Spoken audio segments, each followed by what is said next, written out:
Another day, another basketball stories na naman ang pagkukwentuhan natin. At ngayon nga ay pag-uusapan natin ang balitang sinisisi na nga po ngayon si Brandon Podziemski at ang balitang jackpot nga po talaga ang Los Angeles Lakers kay Marcus Smart.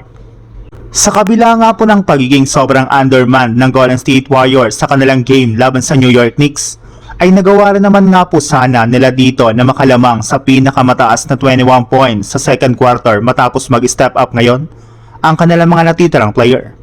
Ang problema lang kahit anuman nga pong gawing effort ng CSW ay nasayang para naman nga po ito kasunod ng kanilang pagkatalo sa score na 110-107.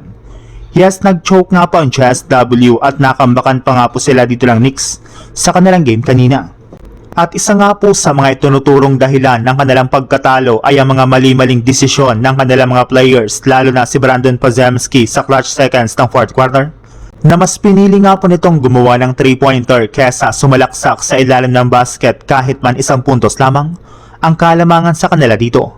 At dahil nga po nagmintis ang kanyang ginawang tira ay dyan na nga po tuluyang natalo ang CSW at umabot na nga po sa 5 games ang kanilang losing streak.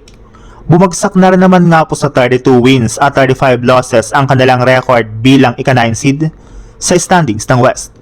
Sa ibang balita naman, isa rin naman nga po sa mga manlalaro ng Lakers na nabigyan ng papuri sa kanilang panalo kahapon laban sa Nuggets ay si Marcus Smart sa laki ng iniambag nito sa kanilang naging laro. Siya rin naman nga po ang tinuturong dahilan bakit sa unang pagkakataon ay sobrang nag-struggle si Jamal Murray sa kanyang opensa.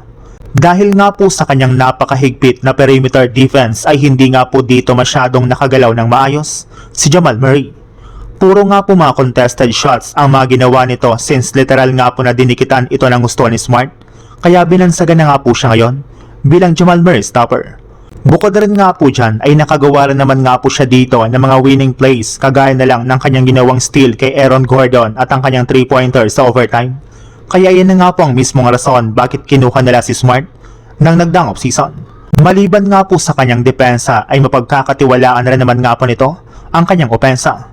May ilang mga fans na nga po naniniwala na simula nang makuha ng Lakers si Marcus Smart ay bigla na lang nga pong nabuhay ang kanyang karir sa NBA.